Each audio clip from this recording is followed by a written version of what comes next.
அருட்பெருஞ்சோதி அருட்பெருஞ்சோதி தனிப்பெரும் கருணை அருட்பெருஞ்சோதி.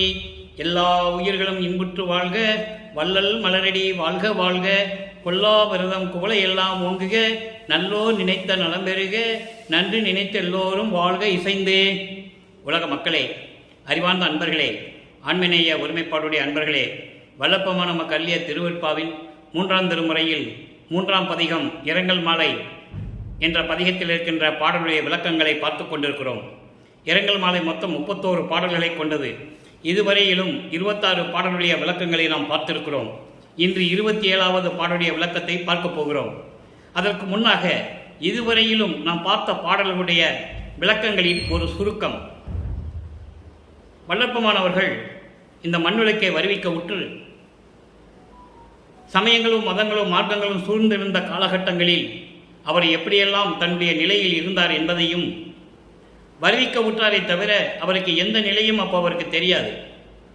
சமயங்களும் மதங்களும் மார்க்கங்களும் சூழ்ந்திருந்த காலகட்டங்களில் எப்படியெல்லாம் சமயங்களும் மதங்களும் மார்க்கங்களும் இறைவனை உருவகப்படுத்தின என்பதையும், அதற்கு ஏற்றபடி அந்த உருவங்களுக்கு ஏற்றபடி எப்படியெல்லாம் வழிபாட்டு தலங்களை அமைத்தார்கள் என்பதையும், அதன் பிறகு வழிபாட்டு முறைகளையும் அமைத்து கொடுத்து மக்களை எப்படியெல்லாம் வழிபாடு செய்தார்கள் என்பதையும் ஒவ்வொரு பாடலிலும் நாம் பார்த்து கொண்டிருக்கிறோம். சமயங்களும் மதங்களும் மார்க்கங்களும் சூழ்ந்திருந்த காலகட்டங்களில் வல்லப்பமானவர்கள் இந்த மண்ணுலக்கை வருவிக்க உற்று 9 ஆண்டுகள் கழித்து 9வது ஆண்டில் இறைவன் வந்து தன் மகனை ஆட்கொள்கிறார். ஆட்கொண்டரை தவிர எந்த அருளையும் கொடுக்கவில்லை. திருவெற்றியில் இருக்கின்ற இறைவன் தியாகராஜ பெருமான் என்று வல்லப்பமான ஒவ்வொரு பாடலிலே நமக்கு அருளி இருக்கிறார்கள். அப்போ அவருக்கு தெரியாது சுத்த சன்மார்க்கத்தை பற்றியோ, அருட்பெருஞ்சோதி ஆண்டவர்தான் இறைவன் என்ற நிலையோ அப்போ அவருக்கு தெரியாது.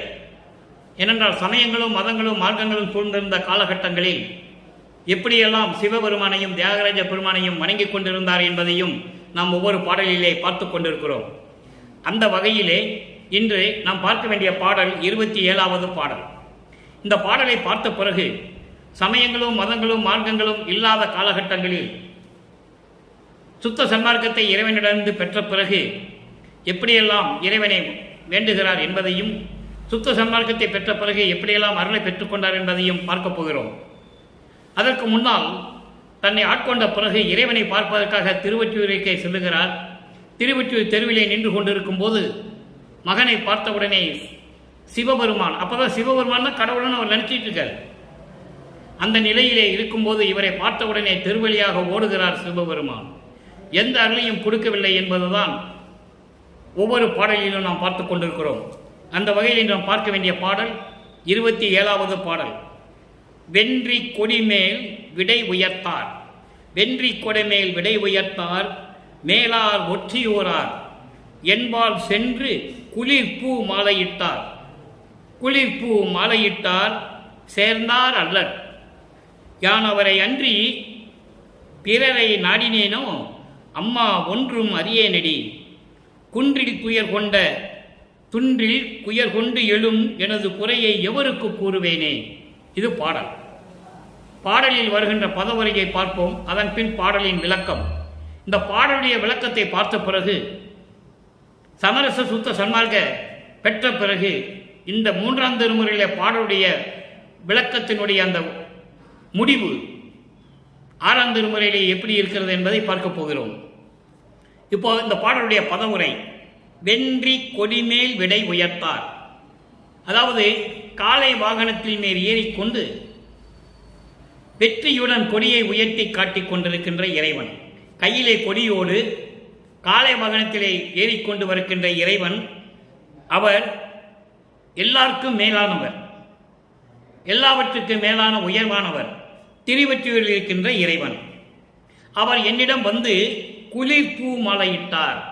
குளிர்பூ மாலை என்பது குளிர்ந்த மாலை, குளிர்ந்த மாலை என்பது செங்கமல மலர்னு சொல்வார்கள். செங்கல மலர் அப்படிப்பட்ட ஒரு மலர். அந்த மலர் வந்து கற்பை குறிக்கக்கூடிய மலர். மல்லிகை பூவும் செங்கமல மலரும் கற்பை குறிக்கக்கூடிய ஒரு மலர். கற்பு என்பது முதலாக ஆட்கொள்ளுவது, முதலாக மாலை சூடி ஏற்றுக்கொள்ளுவது. அதான் மாலையிட்டார் என்று சொல்கிறார். இங்கே மாலையிட்டார் என்பது ஆட்கொண்டார் என்று பொருள். தன்னை தலைவியாகவும் இறைவனை தலைவனாகவும் உள்ளத்தை தோழியாகவும் வர்ணனை செய்து இந்த பாடலை நமக்கு அருளியிருக்கிறார்கள். ஆனால் பாடலின் மைய கருத்து என்னவென்றால், உள்ளத்திடம் சொல்லுவது போல உலக மக்களிடம் சொல்லுவது, உலக மக்களுக்கு தெரிவிப்பது. அதனால்தான் இப்படி பாடலை உருவகப்படுத்தி சொல்கிறார் என்பதை நீங்கள் புரிந்து கொள்ள வேண்டும்.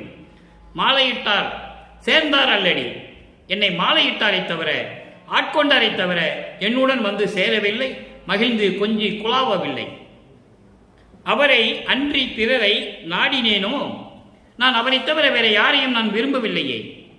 அவரை தான் விரும்பி ஏற்றுக்கொண்டேன், அவர்தான் இறைவன் என்று நான் ஏற்றுக்கொண்டேன், வேற யாரையும் நான் ஏற்றுக்கொள்ளவில்லையே தோழி. நான் என்ன செய்வேன், எனக்கு ஒன்றும் தெரியவில்லையடி தோழி. குன்றில் துயர் கொண்டு அழும் எனது குறையை எவருக்கு கூறுவேனே. மலை போன்று இருக்கின்ற எனது குறையை நான் நினைத்து அழுவதை தவிர, எல்லா துன்பங்களையும் துயரங்களையும் அடைந்து கொண்டு இருக்கின்றேனே தவிர இந்த குறையை நான் யாரிடம் போய் சொல்லுவேன்? தந்தையை மகனுக்கு அருளவில்லை என்றால், தந்தையை மகனை பார்த்து ஓடுகிறான் என்றால், இந்த குறையை நான் யாரிடம் போய் சொல்லுவேன் தோழி என்று உள்ளத்திடம் சொல்லுவது போல, தோழியிடம் சொல்லுவது போல உலக மக்களுக்கு தெரிவிக்கிறார். இப்போ இந்த பாட்டுடைய பொருள் பாருங்க. அதாவது காலை வாகனம் மீது ஏறி வெற்றி கொடியை உயர்த்தி பிடித்து கொண்டிருக்கின்ற இறைவன் மேலானவர், எல்லாருக்கும் மேலானவர், திருவொற்றியூர் இருக்கின்ற இறைவன். அவர் என்னிடம் வந்து குளிர்பூ மாலை என்பது செங்கமல மலர் என்று சொல்லுவார்கள்.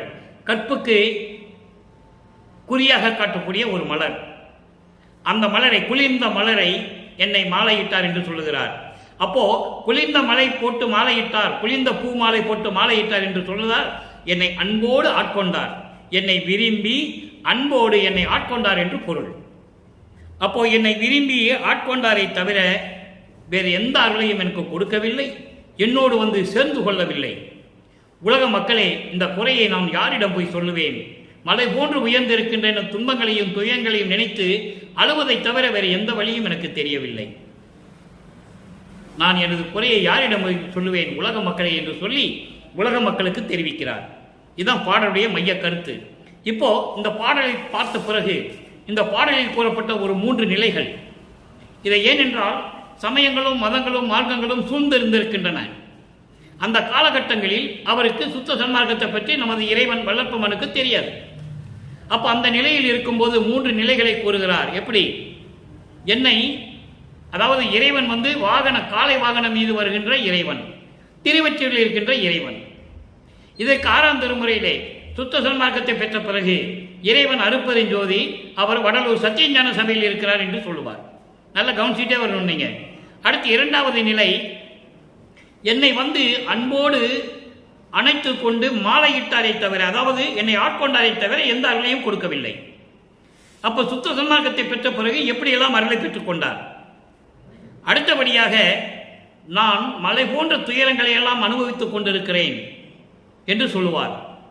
அதுக்கப்புறம் சுத்த சன்மார்க்கத்தை பெற்ற பிறகு எவ்வளவு பேரின்பமாக இருக்கிறேன், துன்பங்களையும் துயரங்களையும் எல்லாம் விட்டுவிட்டு நான் எவ்வளவு பேரின்ப நிலையில் இருக்கிறேன் என்று 6ஆம் திருமுறையிலே கூறுவார். அப்போ சமயங்களும் மதங்களும் மார்க்கங்களும் விட்டுவிட்ட நிலையில் இதெல்லாம் தேவையில்லை என்று இறைவன் அவருக்கு உணர்த்திய பிறகு, சமரச சுத்த சன்மார்க்கத்தை பெற்ற பிறகு எப்படியெல்லாம் அருளை பெற்றுக்கொண்டார் என்பதை படிப்படியாக பார்க்க போகிறோம். நன்றாக கவனியுங்கள். 1ஆம் திருமுறையிலிருந்து 4ஆம் திருமுறை இருக்கின்ற பாடல்களுக்கு முடிவான நிலை விளக்கம் 6ஆம் திருமுறை. இதுதான் கான்செப்ட். அப்போ சமயங்களையும் மதங்களையும் மார்க்கங்களையும் விட்டு வர வேண்டும் என்று உலக மக்களுக்கு தெரிவிக்கிறார். சமயங்களிலும் மதங்களிலும் மார்க்கங்களிலும் இருந்தால் எந்த அருளையும் பெற முடியாது, இறைவனிடம் இருந்து எந்த அருளையும் பெற முடியாது என்பதை நமது இறைவன் வல்லப்பமானவர்கள் தெளிவாக நமக்கு அருளி இருக்கிறார்கள் என்பதை இங்கே நான் பதிவு செய்ய கடமைப்பட்டிருக்கிறேன். வல்லப்பமான் இறைவனாகவே வருவிக்க உற்றவர். மக்களிடம் சுத்த சன்மார்க்கத்தை பரப்பி மக்களை எல்லாம், உலக மக்களை எல்லாம் சுத்த சன்மார்க்கத்தில் இணைத்து அவர்களால் இன்பமுற வாழ வேண்டும் என்பதற்காக, மரணமில்லா பெருவாழ்வை அடைய வேண்டும் என்பதற்காக, மக்களிடம் சொல்லுவதற்காக இந்த பிரபஞ்சத்திலிருந்து மண்ணுலைக்கு வருவிக்க உற்றவர், இறைவனால் இறைவனாகவே வருவிக்க உற்றவர். அதனால்தான் இறைவன் வளர்ப்பமான் என்று நாம் கூற வேண்டும். அருட்பெருஞ்சோதி ஆகிவிட்டார் அவர். இப்ப நம்ம அந்த விளக்கத்தை பார்க்க போகிறோம். 6ஆம் திருமுறை 37வது பதிகம் அருள் விளக்க மாலை 27வது பாடல். இன்று நாம் பார்த்து கொண்டிருக்கின்ற இரங்கல் மாலை 3ஆம் திருமுறையில் இருக்கின்ற இரங்கல் மாலை என்ற 27வது பாடலுக்கு அருள் விளக்க மாலையில் 27வது பாடலில் விளக்கம். பற்றுதலும், அதாவது இறைவனை அங்கே திருவொற்றியூரில் இருக்கின்றவர் என்று சொல்லுவார், காலை வாகனத்தின் மீது வருகின்றவர் என்று சொல்லுவார். இப்ப இறைவனை சமரச சுத்த சன்மார்க்கத்தை பெற்ற பிறகு எப்படி கூறுகிறார் என்பதை நீங்கள் நன்றாக கவனிக்க வேண்டும். பற்றுதலும் விடுதலும் உள் அடங்குதலும் மீட்டும் படுதலும் சுடுதலும் புண்படுத்துதலும் இல்லாது உற்று ஒளி கொண்டு ஓங்கி எங்கும் தன்மயமாய் ஞான உருவாகி உயிருக்கு உயிராய் ஓங்குகின்ற நெருப்பே. இந்த 4 வரியும் ஒரே இறைவனை கூறுவது, இறைவனை பற்றி கூறுவது. எப்படி? அதாவது பற்றுதலும் என்றால் எரிவது போன்று, நெருப்பாக இருப்பது போன்று இருப்பதும், அதன் பின் விடுதலும், அதை நீக்குவதும், அதன் பின் உள் அடங்குதலும், இப்படியெல்லாம் இல்லாமல், அதாவது ஒரு நெருப்பு எரிஞ்சா எப்படி இருக்கும்? தீ பிளம்பு விட்டு எரியும், அதன் பிறகு அதை அணைக்கிறது, அதுக்கு பிறகு அந்த நெருப்பு அடங்குவது, இதெல்லாம் இல்லாமல், அதோடு மட்டுமில்லாமல் மீண்டும் படுதலோடு சுடுதலும், சுட்டு எரிக்கின்ற வெயில் என்று சொல்லுவார்கள். உடம்பெல்லாம் சுடுதுப்பா, சுட்டு எரிக்கின்ற மாதிரி நெருப்பு மாதிரி இருக்கிறது வெயில் என்று சொல்லுவார்கள். அப்படி இல்லாமலும் புண்படுத்துதலும் இல்லாது, புண்படுத்துதல் என்பது புண்ணு வருவது போன்று நெருப்பு சுடுவது, இதுவும் இல்லாது உற்று ஒளி கொண்டு ஓங்கி எங்கும் தன்மயமாய், ஒளி பொருந்தி, குளிர்ந்த ஒளி பொருந்தி எங்கும் விளங்கிக் கொண்டிருக்கின்ற, பிரபஞ்சம் முழுவதும் ஒளி வீசிக் கொண்டிருக்கின்ற தன்மயமாய். தன்மயமாய் என்பது அருட்பெருஞ்சோதியாய். அருட்பெருஞ்சோதி தீ பிளம்பு போல இருக்காது, சுடாது, சுட்டு புண்ணு ஆகாது. அந்த மாதிரி குளிர்ந்து பிரபஞ்சம் முழுவதும் ஒளி வீசிக்கொண்டு தன்மயமாய். தன்மயம் என்பது அருட்பெருஞ்சோதியாய். அருட்பெருஞ்சோதியாய் அவருடைய மயம். அப்ப தன்மயமாய் விளங்கிக் கொண்டிருக்கிறது. ஞான உருவாகி, ஞான உருவாகி என்பது ஞான தேகமாகி உயிருக்கு உயிராய் ஓங்குகின்ற நெருப்பே. இங்கே நெருப்பே என்பது ஒளியே, ஒளியே என்பது அருட்பெருஞ்சோதியே. அருட்பெருஞ்சோதி தான் இப்படியெல்லாம் சொல்றாரு. நெருப்பு உடம்புல பட்டா புண்ணாகும், சுடும், பிறகு அது அடங்கும், நெருப்பு அடக்குவாங்க. அப்ப அந்த சாம்பல்ல கூட அனலா இருக்கும். அந்த மாதிரியெல்லாம் இல்லாம தன்மயமாய் அருட்பெருஞ்சோதியாய் இந்த பிரபஞ்சம் முழுவதும் ஒளி வீசிக் கொண்டிருக்கின்ற இறைவன் அருட்பெருஞ்சோதி. அதோடு மட்டுமல்ல, சுற்றுதலும் தோன்றுதலும் மறைதலும். சூரியன் தோன்றும், சுத்தி கொண்டே இருக்கும், மறையும், சுற்றும் மறையும் தோன்றும். அந்த மாதிரி இல்லாது நிலையாய் இருக்கக்கூடிய, சுயமாக இருக்கக்கூடிய அப்படிப்பட்ட இறைவன் வெற்று என்றே சுடுதலும் இல்லாது. வெற்று என்பது ஐயோ சுடுதே, ஐயோ சுடுதே என்று சொல்லக்கூடிய அளவுக்கு இல்லாமல், சுட்டுதலும் தோன்றுதலும் மறைதலும் வெற்று என்று சுடுதலும் இல்லாது, ஐயோ நெருப்பு சுடுதே, சுடுதே என்று சொல்லக்கூடிய ஒரு அளவுக்கு இல்லாமல் என்றும் துலங்குகின்ற சுடரே, எப்பொழுதும் விளங்கிக் கொண்டிருக்கின்ற அருட்பெருஞ்சோதியே. அதான் அருட்பெருஞ்சோதி தான் சுடர் என்று சொல்லுகிறார். அருட்பெருஞ்சோதியே முற்றும் உணர்ந்தவர் உள்ளத்தே. முற்றும் உணர்ந்தவன் யார்? மலங்களையும் ஜலங்களையும் எல்லாம் நிறுத்துகின்றவன், மலங்களை நீக்குகின்றவன். ஆணவம் கண்மம் மாயை மாமாயை போன்ற இவற்றை 5 மலங்களையும் நீக்கியவன் தான் முற்று உணர்ந்தவன். முற்று உணர்ந்தவன், 5 மலங்களையும் நீக்கி முற்று உணர்ந்தவன் யார் என்றால் சமரச சுத்த சன்மார்க்கத்தை சேர்ந்தவன். சமரச சுத்த சன்மார்க்கத்தை சேர்ந்தவன் தான் மலங்களை நீக்க முடியும், ஜல மலத்தை நீக்க முடியும், 5 மலங்களையும் நீக்க முடியும். அவனுக்கு பசி இருக்காது, உறக்கம் இருக்காது, எதுவுமே இருக்காது. அவன்தான் முற்று உணர்ந்தவன். முற்று உணர்ந்தவன் இந்த பிரபஞ்சத்தில் யாருமே இல்லை. வல்லப்பமான ஒருவர் தான். அப்போ அவருடைய உள்ளத்திலே விளங்கிக் கொண்டிருக்கின்ற திருச்சிற்றம்பலத்தை முயங்கும் என்பது திருச்சிற்றம்பலத்திலே பொருந்தி அங்கே விளங்கிக் கொண்டிருக்கின்ற நடத்தரசே, என் மொழியும் ஏற்று அருளே, என் மொழியும் ஏற்றருளே, நான் சொல்லுகின்ற விண்ணப்பங்களையும் நான் பாடுகின்ற பாடலையும் ஏற்று அணிந்து ஏற்றுக்கொண்டு எனக்கு அருள வேண்டும் என்று சொல்லுகிறார். ஆக இறைவனுடைய நிலையை சொல்லுகிறார். இன்று நாம் பார்த்த 3ஆம் திருமுறையிலே 27வது பாடலிலே திருவொற்றியூரில் இருக்கின்ற இறைவன் என்று சொல்லுவார். அந்த இறைவனை எப்படியெல்லாம் அருள் விளக்க மாலையிலே கூறுகிறார் என்பதை நீங்கள் புரிந்து கொள்ள வேண்டும். தோன்றுதலும் விடுதலும் மறைதலும் இல்லாமல், சுடுதலும் இல்லாமல், சுட்டு புண்ணாகுற்ற நிலையை கூட இல்லாமல் இப்படியெல்லாம் இருக்கின்ற இறைவன், தன்மயமாய் விளங்கிக் கொண்டிருக்கின்றவன் அருட்பெருஞ்சோதி ஆண்டவர் என்று சொல்லுகிறார். பிரபஞ்சம் முழுவதும் ஒளி வீசிக் கொண்டிருக்கின்ற இறைவன் அருட்பெருஞ்சோதி என்று சொல்லுகிறார். அடுத்த ஒரு நிலை பாருங்க. 43வது பதிகம் இறை திருக்காட்சி 27வது பாடல். 3ஆம் திருமுறையிலே 27வது பாடலுக்கு 6ஆம் திருமுறையிலே 27வது பாடலில் விளக்கம். சமரச சுத்த சன்மார்க்கத்தை பெற்ற பிறகு முடிவான விளக்கம். வித்தெல்லாம் அளித்த விமலனை, அங்கே என்னை ஆட்கொண்டாரை தவிர இறைவன் எந்த அருளையும் கொடுக்கவில்லை என்று சொல்லுவார். இங்கே எப்படி அருளை பெற்றுக்கொண்டார் என்று சொல்லுகிறார். வித்தெல்லாம் அளித்த விமலனை, எல்லா விளைவையும் விளைக்க வல்லவனை, அத்து எல்லாம் காட்டும் அரும்பொருள் மணியை, ஆனந்த கூத்தனை, அரசை, சத்து எல்லாமான சயம்புவை, ஞான சபை தனி தலைவனைத்தவனை, சித்தி எல்லாம் வல்ல சித்தனை, ஒன்றாம் தெய்வத்தை கண்டுகொண்டேனே. இது பாடல். வித்தெல்லாம் அளித்த விமலனை, வித்து எல்லாம் அளித்த விமலனை என்பது, விமலன் என்பது மலங்களை நீங்கிய இறைவன், சுத்த சன்மார்க்கத்தை சேர்ந்த இறைவன். சிவபெருமானுக்கு மலம் உண்டு, நடராஜனுக்கு மலம் உண்டு, லிங்கேஸ்வரனுக்கு மலம் உண்டு. அது மேல ஈஸ்வரை கூட்டத்தை சேர்ந்தவர்கள். உடனே நடராஜன் சொன்ன உடனே சிதம்பரத்துக்கு நினைச்சிடக்கூடாது, சிதம்பரத்தில் இருக்க நடராஜன் நினைச்சிடக்கூடாது. அவன் மலங்கள் உடையவன். வல்லப்பமன் தெளிவாக கூறுகிறார். சிவபெருமன் கரியும் திம்மா, ஆனால் அருட்பெருஞ்சோதி அப்படி அல்ல. ஆக சிவபெருமான் வேறு, சிவபெருமான் நடராஜன் மேல ஒரே கூட்டத்தை சேர்ந்தவங்க, ஒரே கூட்டத்திலிருந்து கும்மி அடிக்கிறவனுங்க. அவன் வேறு, அருட்பெருஞ்சோதி வேறு. அதை இங்க சொல்றாரு, விமலன் என்று சொல்லுகிறார். மலங்கள் நீங்கியவன், ஆணவம் கண்மம் மாயை மாமாயை என்ற 5 மலங்களை நீங்கிய இறைவன் அருட்பெருஞ்சோதி. அந்த இறைவனை விமலன் என்று சொல்லுவார், அமலன் என்று சொல்லுவார், நிமலன் என்று சொல்லுவார்.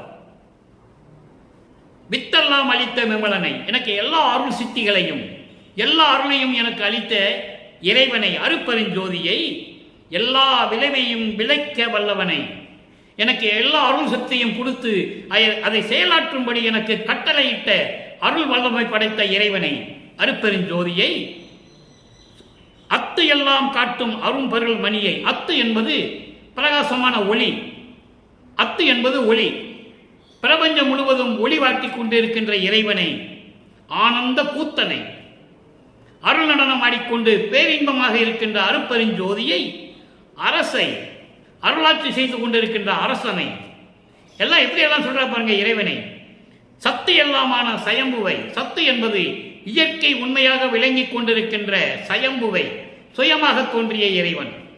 ஆதியும் அந்தமில்லாமல் சுயமாக தோன்றிய இறைவன் அருட்பெருஞ்சோதி என்று வல்லற்பமார் கூறுவார். ஆதியும் அந்தமில்லா அருட்பெருஞ்சோதி என்று சொல்லுவார். அற்புதமாக இருக்கும். அப்ப இயற்கை உண்மையாக விளங்கிக் கொண்டிருக்கின்ற சுயமாக தோன்றிய இறைவனை, ஞான சபை தலைவனை, வடலூரிலே இருக்கின்ற சத்திய ஞான சபை தலைவன், சமரச சுத்த சன்மார்க்கத்தின் தலைவன், இந்த பிரபஞ்சத்துக்கே ஒரே தலைவன், ஒரே இறைவன் அருட்பெருஞ்சோதி. அப்படிப்பட்ட அருட்பெருஞ்சோதியை சித்தி எல்லாம் வல்ல சித்தனை, சித்து எல்லாம் வல்ல சித்தனை, சித்து என்பது இயற்கை உண்மையின் விளக்க கடவுளாக விளங்கிக் கொண்டிருக்கின்ற, எல்லா அருளையும் பெற்றுக்கொண்டு விளங்கிக் கொண்டிருக்கின்ற அருள் வல்லமை படைத்த அருட்பெருஞ்சோதியை, ஒன்றாம் தெய்வத்தை கண்டுகொண்டேனே, ஒரே தெய்வம் ஒரே கடவுள் அருட்பெருஞ்சோதியை நான் கண்டுகொண்டேனே. ஏன் கண்டுகொண்டேன்னு சொன்னாரே? பிரபஞ்சத்தில் யாருமே அருட்பெருஞ்சோதியை பார்க்கவில்லை. வல்லற்பமானை தவிர வேற யாருமே அருட்பெருஞ்சோதியை பார்க்கவில்லை. அடியார்கள் வேடத்தில் பார்த்திருக்கிறார்கள். அசீர வாக்கு மூலம் வாக்குகளை பெற்றிருக்கிறார்கள், வரத்தை பெற்றிருக்கிறார்கள்.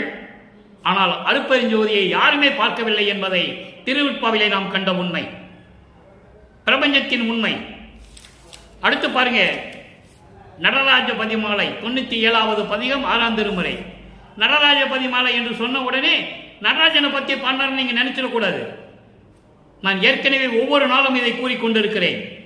நடராஜ பதிமாலை என்பது அருட்பெருஞ்சோதி ஆண்டவரை பற்றிய பாடல். நடராஜன் வேறு, நடராஜ பதி வேறு. நல்லா நீங்க புரிஞ்சுக்கணும். 27வது பாடல் 3ஆம் திருமுறையிலே இரங்கல் மாலையில் இருக்கின்ற 27வது பாடலுக்கு எப்படி தந்தையிடம் அருளை பெற்றுக் கொண்டார், அங்கே ஆட்கொண்டாரை தவிர எனக்கு அருளை கொடுக்கவில்லை என்று சொல்லுவார். இங்கே ஆட்கொண்ட பிறகு, சுத்த சன்மார்க்கத்தை பெற்ற பிறகு இறைவனிடம் எப்படியெல்லாம் அருளை பெற்றுக் கொண்டார் என்பதை பரிபூரணமாக பார்க்க போகிறோம். நன்றாக கவனியுங்கள் அன்பர்களே. நடராஜ பதிமாலை என்பது வேறு, நடராஜ பதி என்பது வேறு, நடராஜன் என்பவன் வேறு. அதனால நீங்க புரிஞ்சுக்கணும். பேர் உற்ற உலகில் ஒரு சமயமதிய நெறியெல்லாம் பேய் பிடிப்பு உற்ற பிச்சு பிள்ளை விளையாட்டு என உணர்ந்திடாது உயிர்கள் பல பேதமுற்று அங்கும் இங்கும் போர் உற்று இறந்து வீண் போயினார். மகன்கிட்ட சொல்றாரு அருட்பெருஞ்சோதி, மகன்கிட்ட சொல்றாரு. விளக்கம் பார்க்க போகிறோம். முதல்ல பாடலை பார்த்துக்கலாம். மகன்கிட்ட தந்தை சொல்லுகிறார். அதை நீங்க நல்லா பார்த்துக்கிட்டே வரணும். இறந்து வீண் போயினர், இன்னும் வீண் போகாதபடி உடனே விரைந்து புனிதமுறும் சுத்த சன்மார்க்க நெறி காட்டி மெய்ப்பொருளினை உணர்த்தி எல்லாம் ஏற்புற்ற சுகநிலை அடைந்திட புரிதி. நீ என் பிள்ளை. என்ன சொல்ற பாருங்க, நீ என் பிள்ளை ஆதலால் இவ்வேலை புரிக என்று இட்டனம். அதோடு மட்டுமல்ல, மனதில் வேறு எண்ணற்க என்ற குருவே. இப்படியெல்லாம் மகனிடம் சொன்ன பிறகு தந்தை உலக மக்களுக்கு தெரிவிக்கிறார். என் தந்தை மகனிடம் எப்படியெல்லாம் சொன்னார் என்பதை மகன் வல்லற்பமானவர்கள் உலக மக்களுக்கு தெரிவிக்கிறார். வேறு எண்ணற்க என்ற குருவே, நீர் உற்ற ஒள்ளிய நெருப்பே. ஜோதியை எப்படி சொல்ற பாருங்க, அருட்பெருஞ்சோதியை. நீர் உற்ற ஒள்ளிய நெருப்பே, நெருப்பினுள் நிறைந்து இருள் அகற்றும் ஒளியே, நிற்குணானந்த பர நாதாந்த வரை ஓங்கும் நீதி நடராஜ பதியே. நடராஜன் வேறு, நடராஜ பதி வேறு. நல்லா கவனிச்சுக்கணும். நீங்க உடனே உங்க எண்ணம் சிதம்பரத்துக்கு போயிடக்கூடாது, வடலூருக்கு உங்க எண்ணம் வரணும். சத்தியஞான சபையில தான் நீங்க எப்பவுமே நினைச்சிட்டு இருக்கணும். சத்தியஞான சபையை விட்டு இந்த பிரபஞ்சத்தில் வேறு எதுவுமே இல்லை. அதை இங்க நல்லா புரிஞ்சுக்கணும். நடராஜ பதி என்றால் எல்லா நடன கலைகளுக்கும் அரசனாக விளங்கக்கூடிய இறைவன், அவன்தான் அருட்பெருஞ்சோதி. இப்ப பாடலுடைய பொருள் பார்க்க போறோம். நல்லா கவனிங்க.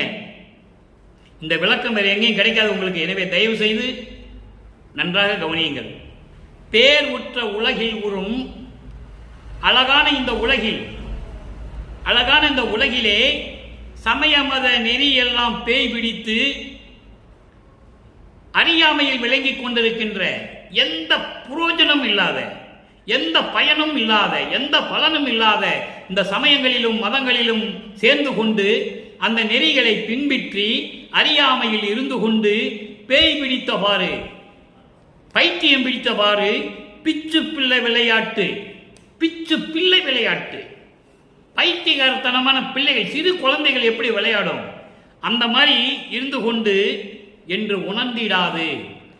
சமயங்களும் மதங்களும் மார்க்கங்களில் உள்ள நெறிகள் மக்களுக்கு எந்த விதமான பயனும் இல்லை.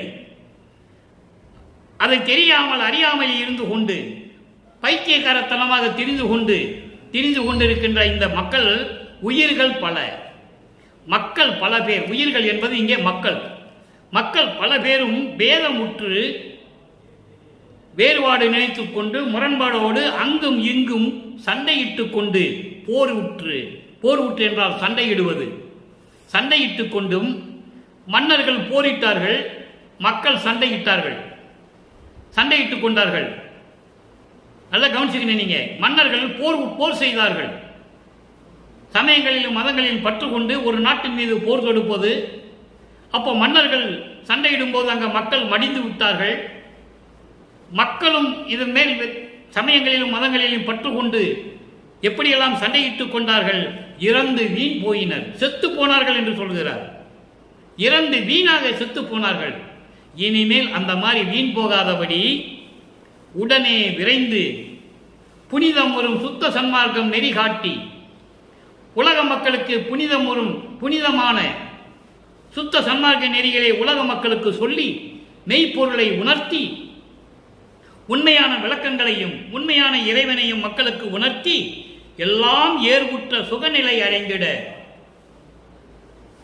எல்லாவற்றையும் மக்களுக்கு சொல்லி மேன்மையான நிலையை அடையும்படி எல்லாருக்கும் சொல்லி சுகநிலை அடைந்திட உலக மக்கள் எல்லாம் இந்த சுகநிலையை அடைய வேண்டும், அதை நீ செய்வாயாக, புரிதி அதை செய்வாயாக என்று சொல்லுகிறார். இதைத்தான் ஆறாம் திருமலையில் இன்னொரு பாடலிலே சொல்லுவார். அகத்தை கருத்து புறத்தை வெளுத்திருந்த உலக அனைவரையும் சகத்தை திருத்தி, எப்படி சொல்றார் பாருங்க, சன்மார்க்கத்தை அடைவித்திட அவரும் இகத்தே பரத்தை பெற்று மகிழ்ந்திடுவதற்கென்றே என்னை உகத்தே இறைவன் வருவிக்க உற்றேன், அருளை பெற்றேனே என்று சொல்லுவார். இதற்காக தான் நான் வருவிக்க உற்றேன் என்று சொல்லுகிறார். அப்படிப்பட்ட இறைவன் வள்ளற்பெருமானை 200 ஆண்டு காலமாக அவர் வருவிக்க உற்று 200 ஆண்டுகள் கடந்து விட்டன.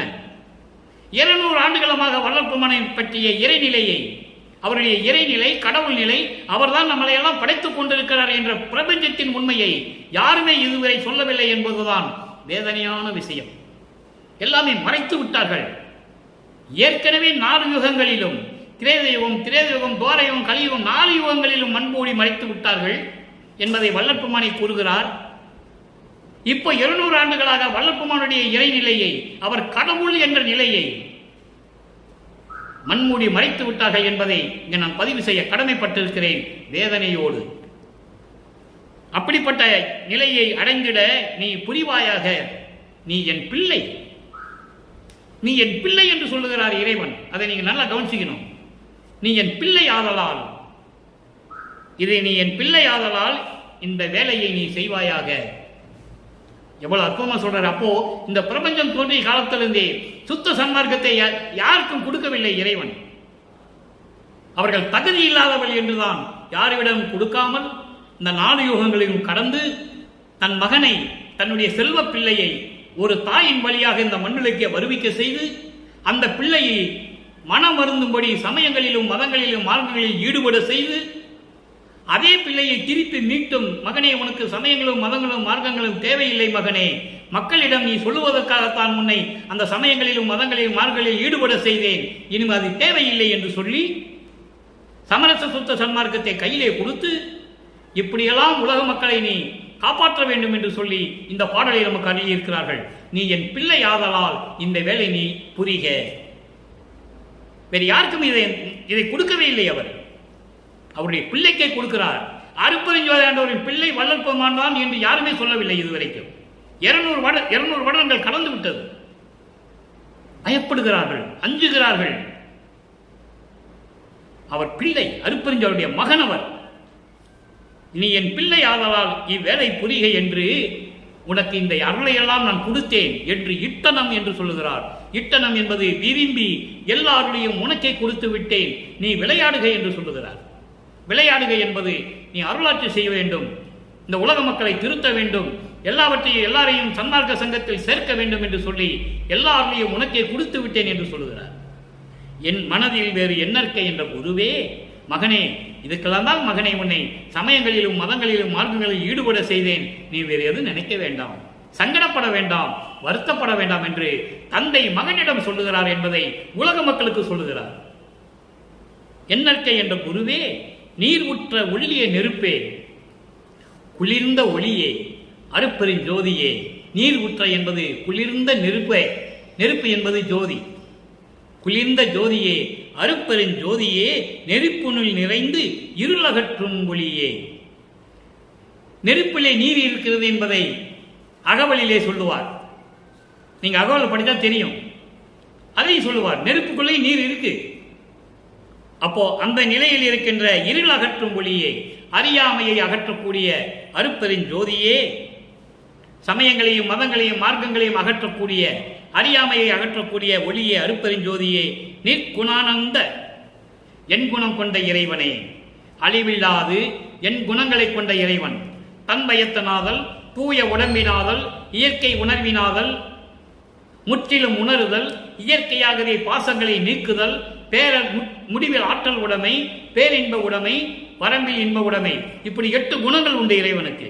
நிற்குணானந்த பரநாளாந்த வரை, பரநாத எல்லை வரை விளங்கிக் கொண்டிருக்கின்ற நீதி நடராஜபதியே, அருட்பெருஞ்சோதியே. நடராஜபதி என்பது அருட்பெருஞ்சோதி.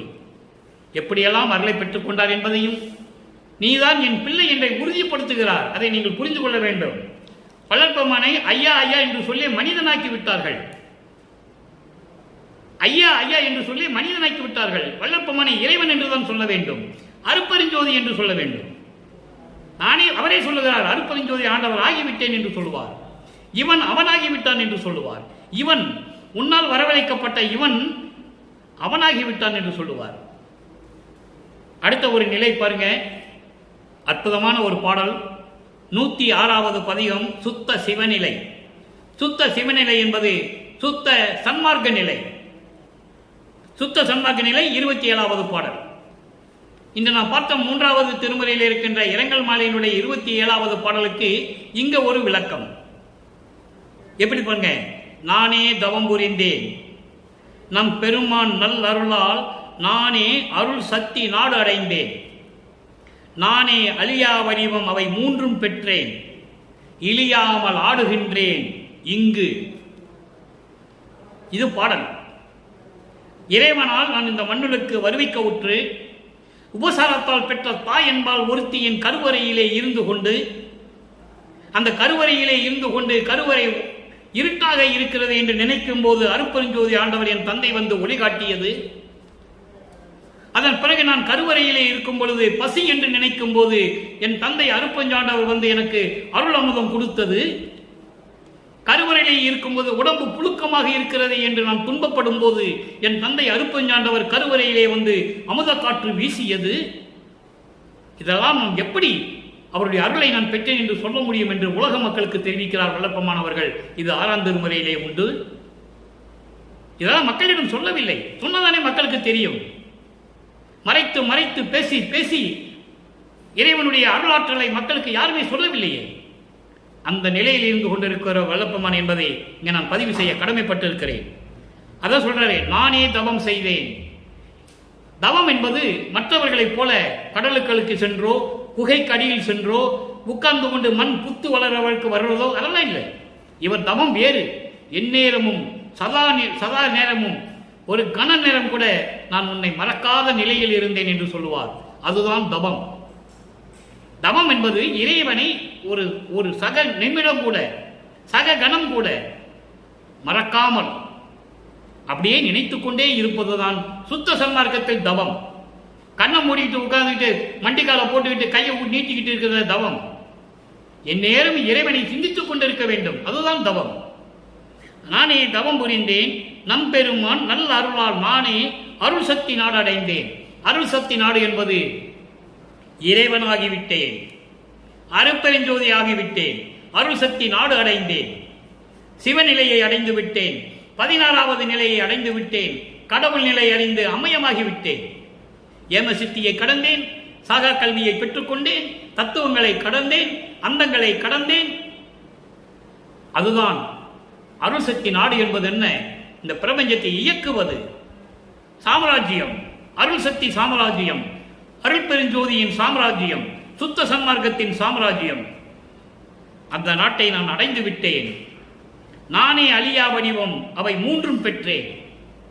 மரணமில்லா பெருவாழ்வு மட்டுமல்ல, வடிவம் 3ம், சுத்த தேகம், புறவண தேகம், ஞான தேகம், 3 தேகத்தையும் நான் பெற்றுக்கொண்டேன்.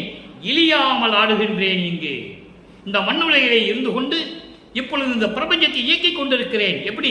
இழியாமல், எந்த விதமான குறையும் இல்லாமல், எந்த விதமான குற்றமும் இல்லாமல், எந்த விதமான பழி சொல்லும் இல்லாமல் நான் இந்த பிரபஞ்சத்தை இயக்கிக் கொண்டிருக்கிறேன் என்று சொல்லுகிறார். நல்லா நீங்க புரிஞ்சுக்கணும். இழியாமல் ஆடுகின்றேன் என்றால் எந்த விதமான குற்றம் குறையும் இல்லாமல், எந்த பழியும் இல்லாமல் இந்த பிரபஞ்சத்தை இயக்கிக் கொண்டு 5 தொழிலையும் செய்து கொண்டிருக்கிறேன் என்று சொல்லுகிறார் நமது இறைவன் வல்லப்பமானவர்கள். அடுத்து இறுதியாக அன்பர்களே ஒரே ஒரு விளக்கம். மெய்யருள் வியப்பு பதிகம் 112 27வது பாடல். இரங்கல் மாலையில் இருக்கின்ற 27வது பாடலுக்கு இறுதியான விளக்கம். என் ஆரியுருக்கு துணைவா, நின்னை நான் துதிக்கவே, உலக நல்லோர் மதிக்கவே, என்ன தவம் செய்தேன் முன். அப்படி படிக்கணும் இந்த பாடலை. பாடல் என் ஆரியுருக்கு துணைவா, நின்னை நான் துதிக்கவே, என்ன தவம் செய்தேன் முன், உலகு உள்ளோர் மதிக்கவே என்று இருக்கும். என் உயிருக்கு துணைவா, நின்னை நான் துதிக்கவே, உலகுள்ளோர் என்னை மதிக்கவே, என்ன தவம் செய்தேன் முன்.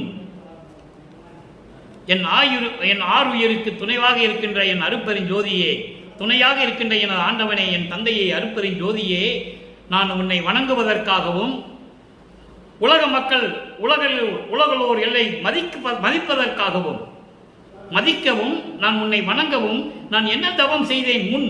முன் என்பது சென்ற யுகங்கள். முன் என்பது நேற்றில்ல, முன்னால கிடையாது. முன் என்பது யுகங்கள். கிரேத யுகம், திரேத யுகம், துவார யுகம், கலியுகம். இந்த 4 யுகங்களிலுமே நான் என்ன தவம் செய்தேன் என்று எனக்கே தெரியவில்லை. உன்னை வணங்குவதற்காகவும் உலக மக்கள் என்னை வணங்கி போற்றுவதற்காகவும் நான் இந்த 4 யுகங்களிலும் என்ன தவம் செய்தேன் என்று எனக்கு தெரியவில்லை என்று கூறுகிறார். அப்போ அவர் ஒவ்வொரு யுகத்திலையும் இருந்தவர். ஊழிதொரு ஊழி உலவினும் அழியா உடம்பை அளித்தனன் என்று சொல்லுவார். ஊழிதொரு ஊழி உயிர் தலைத்து ஓங்கினன் என்று சொல்லுவார். அகவலிலே அற்புதமாக சொல்லுவார். ஊழிதொரு ஊழி உளப்புறாது ஓங்கி வாலி என்று எனக்கு வைத்த நன்னிதியே என்று சொல்லுவார். ஒவ்வொரு யுகத்திலும் இருந்தவர் வளர்ப்புமான் நமது இறைவன் என்பதை இங்கே நான் பதிவு செய்ய கடமைப்பட்டிருக்கிறேன். அடுத்து பாருங்க.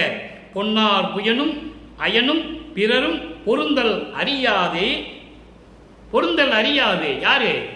பிரம்மனும் திருமாலும் சரி, பிரம்மன், திருமால், ருத்திரன், மகேஸ்வரன், சதாசிவம் போன்றவர்களும் விண்ணோர் வேந்தனாகிய இந்திரனும், அதான் பிறரும் சொல்லிட்டாரு, எல்லாரையும் சேர்த்து சொல்லிட்டாரு. நான் பிரித்து சொல்றேன், உங்களுக்கு புரியணுமே. பிறர்னா யாருன்னு உங்களுக்கு புரியணும். விண்ணோர் வேந்தனும் சப்தர்களும் சக்திகளும் முனிவர்களும் ரிஷிகளும் யாராக இருந்தாலும் சரி, உன்னை அடைய முடியாது. அப்படிப்பட்ட அரிய நிலையில் இருக்கின்ற இறைவனே, புலையனேனுக்கு அளித்த கருணை மிகவும் பெரியதே. இங்கே புலையனேன் என்றால் சிறியவன், உன் மகனாகிய எனக்கு இந்த கருணை கொடுத்தது மிகவும் பெரியது என்று சொல்லுவார். ஆக பிரபஞ்சத்தில் அருப்பெருஞ்சோதியை யாரும் பார்க்கவில்லை என்பதையும், அருப்பெருஞ்சோதிக்கு ஒரே மகன் தான் என்பதையும் நல்லா புரிஞ்சுக்கணும். நீங்க அருப்பெருஞ்சோதிக்கு ஒரே மகன் தான் வள்ளற்பெருமானவர்கள். அதங்க சொல்றாரே, நீ என் பிள்ளை ஆதலால் இவ்வேளையை நீ புரிக என்று சொல்லுகிறார் நடராஜபதி மாலையிலே. அன்பர்களே, இன்று சொன்ன விளக்கம், இந்த பாடல் விளக்கம் உங்களுக்கு புரிந்திருக்கும் என்று இந்த வள்ளலார் ஊழியன் கருதுகிறேன். மொத்தமாகவே, ஒட்டுமொத்தமாகவே சமயங்களையும் மதங்களையும் மார்க்கங்களையும் எல்லாம் விட்டுவிட்டு சுத்த சன்மார்க்கத்துக்கு அழைக்கிறார் நமது இறைவன் வல்லப்பெருமானவர்கள். ஏனென்றால் உலக மக்கள் மீது அவ்வளவு கருணை உண்டவருக்கு, பாசம் உண்டு, அன்பு உண்டு. அதனால் இவர்களெல்லாம் இனிமேல் இந்த துர்மார்க்கங்களை எல்லாம் கடைபிடித்துக் கொண்டு துன்பப்படக்கூடாது என்பதற்காகவே சுத்த சன்மார்க்கத்தில் சேர்ந்து அருப்பெருஞ்சோதியை வணங்கி கொலையும் புலையும் தவிர்த்து சைவ நெறியில் இருந்து கொண்டு இறைவனை வணங்க வேண்டும் என்பதற்காகத்தான் வல்லப்பெருமான் அவர்கள் இந்த மண்ணுலைக்கு வருவி கூட்டார் என்பதை கூறி விடைபெறலாம் என்று எண்ணுகிறேன். எனவே உலக மக்களே, அன்பர்களே, வீட்டிலே அமர்ந்து கொண்டு மண் அகல் விளக்கிலே தீபமேற்றி எந்த விதமான சங்கற்ப விகற்பங்கள் இல்லாமல் பூ போடுவதோ, திருநீர் இடுவதோ, பொட்டு வைப்பதோ, இந்த மாதிரி நிகழ்ச்சிகள் எல்லாம் இல்லாமல் தெளிவாக சொல்லுகிறார். முக்கிய தடைகள் என்று சொல்லுகிறார். சுத்த சன்மார்க்கத்தின் முக்கிய தடைகள் சமயங்களும் மதங்களும் மார்க்கங்களும் என்று சொல்லுகிறார். எனவே அந்த தடைகளை எல்லாம் நீக்கி சுத்த சன்மார்க்கத்தில் இருந்து கொண்டு இறைவனை வணங்கி இறைவனுடைய அருளையும் செல்வங்களை எல்லாம் பெற்று இந்த வையகத்திலே நோயற்ற வாழ்விலே நீங்கள் வாழ்வாங்க வாழ வேண்டும் என்று வாழ்த்தி இந்த வள்ளலார் ஊழியன் இறைவனுடைய தயவோடையும் கருணையோடையும் வாழ்த்தி விடைபெறுகிறேன். மீண்டும் நாளை சந்திப்போம். நன்றி, வணக்கம். அருட்பெருஞ்சோதி, அருட்பெருஞ்சோதி, தனிப்பெரும் கருணை அருட்பெருஞ்சோதி.